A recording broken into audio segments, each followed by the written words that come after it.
Salutations, everybody. This is John Kyle coming to you today with episode 23 of the Dark Matter Myth podcast. This one here is called The Revolution Will Not Be Televised, Part 2. Thanks for tuning in. Years ago, when I first became a parent, when I first became a father, I had a couple of ideas set in mind. And one of the ideas that I had was I was always going to tell it how it is. I was always going to let him know that he was under attack and by who. I was always going to let him know that we were hated people. I was always going to let him know that he should resort to violence when disrespected. And in short, what I was doing was offering my limited experiences as the foundation for his experience. Now, while having the opportunity to grow into my role as a parent, I definitely didn't take this approach. But others around me have. And what is true about this approach is that taking this route definitely alters the reality for someone and orients their path towards an eventual self-destruction. Such a destruction of the self comes when every individual is forced to come to grips with their initial programming and realize that such a programming is inadequate or at least requires a major update in order to be in alignment with the current shift of what reality presents. While coming to such a junction point often leads to contention and conflict and even war as an extreme, when it comes to the media we consume, when it comes to Twitter, YouTube, Facebook, and reality TV, these same points of contention serve as a great entertainer. They accumulate likes and views, and ultimately they generate large streams of revenue. Which brings me back to my original point, and that point was the revolution will not be televised. In furtherance of that message, to my dear listener, I pose a question for you. And that question is, what have you been reduced to? While today we live the lives of the richest billionaires of 150 years ago, and we thrive in the greatest comfortability that humans have ever known, in exchange for all of this, we have suffered a great reduction. And while it's easy to blame this reduction on someone else or some other cliche like the powers that be, the truth is that this reduction that I speak about, this emptiness, this yearning, this sense of lacking, this perpetual confusion, this anxiety, all of these things are brought on by no one but ourselves. We allowed this great reduction of ourselves by surrendering our power to outside forces. And oftentimes, such forces are dealing with such a reduction of their own self that they are seeking a fulfillment by consuming parts of you. Nonetheless, what are the catalysts that have taken place that have put us in such a state of reduction? And the answer to that is so easy. It's so easy, yet so difficult to grasp because it's so simplistic.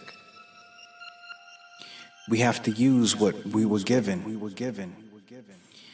You know, if we were lucky, we were born with 2 legs and 2 arms, 10 fingers and 10 toes, if we were lucky. Yet in this day and age, we don't walk anywhere anymore. We gotta drive, right? You can't walk to the store, that's crazy. You can't walk to the park, that's crazy. Someone might see you. You can't pick up that pen and write a page with the hands and fingers that you were given, someone might read it. You can't plant in your garden. Your hands might get dirty. You can't lift these groceries to the car. This would take 2 trips. What else were we given? Fresh air and sunshine, but we don't want to go outside because we might get dirty. You know, you might ruin your Jordans.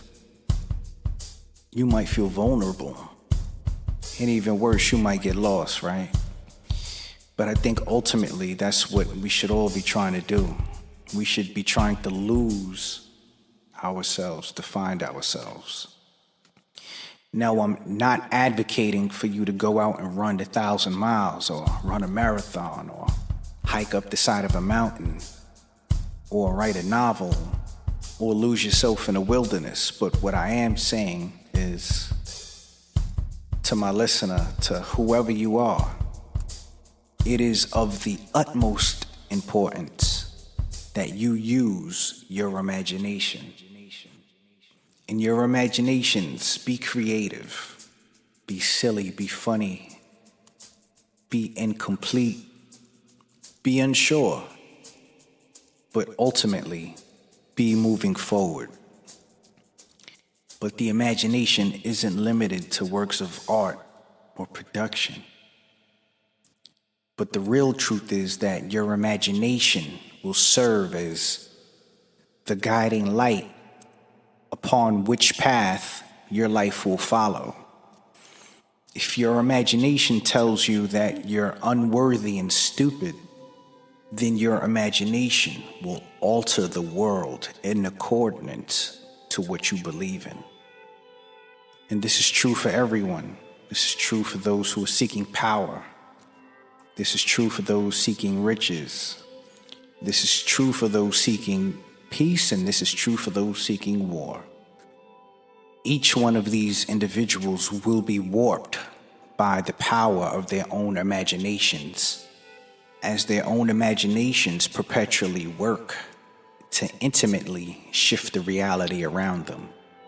Whatever you believe about yourself will come to fruition. Whatever you believe about your surroundings will come to fruition. What is also true is that through your imagination, you can change what you believe about yourself at any time. And because of this, your imaginations will work toward your reality in accordance to your new beliefs. Through your imagination, as your beliefs greatly differ from what they once were, from what they used to be, reality will need a period of adjustment in order to align with the newest fruits and byproducts of one's own imagination. Shifts of reality like this aren't done overnight and are oftentimes very gradual and take time to occur. However, what we can do and what we should do in order to bring this process along quicker is to understand that our imaginations just aren't an empty voice that lives inside of our head. Our imaginations are, in fact, a being of its own. And in order to serve this being, in order to serve our imaginations, we have to give it sustenance. We have to feed our imaginations in accordance to what we believe. You can't give a plant water, lock it away in a closet, and come back a week later and expect it to blossom. You can't have a child, feed it once, put it in its crib, come back 18 years later and expect to see a full-fledged adult.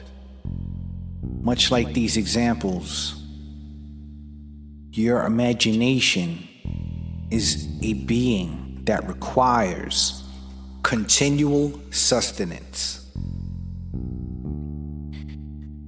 we all need to feed our imaginations in accordance to our beliefs.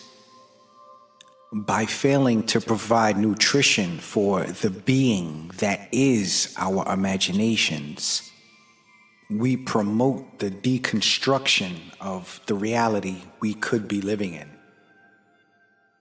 By promoting such a deconstruction, or rather a destruction, of the potential reality we could have been living in, we find ourselves susceptible to the reality of others, susceptible to the reality of both individuals, groups, and societies that have been feeding the tangible bodies of the imagination, which in turn has warped reality to such an extent that we can be held as a type of prisoner to such a reality. One sentiment I always hear are people talking of how they want to get freedom, people talking of liberty and flouting the principles of independence, and I'm all for that. But the only real liberty, the only real freedom and independence will only come through themselves. Expecting freedom or independence by the means of someone else is almost expecting gravity not to work. It's almost expecting the sun not to shine or light to move forward. Now, I don't mean to sound like Kanye West when he spoke of slavery being a choice, but without using it as a source of controversy and without a source of contention. Without a doubt, that statement is true. So through these times, as we all continue to move forward, and we all realize that our programming was one of insufficiency, and because it was so insufficient and inadequate for the basis of reality, overcoming it is such a painful thing to do. Overcoming the fact that we have been reduced as individuals by having no real sense of power, and understanding that the solution to having no real sense of power is an easy one and is literally at the fingertips of everyone who is listening today. So this would be a good time to sign off. This is John Kyle coming to you today with episode 23 of the Dark Matter Myth podcast. The revolution will not be televised. Part 2. It's such a pleasure to be back. It's such a pleasure to be working again, and it's such a pleasure to be in alignment to the beliefs of my own imagination.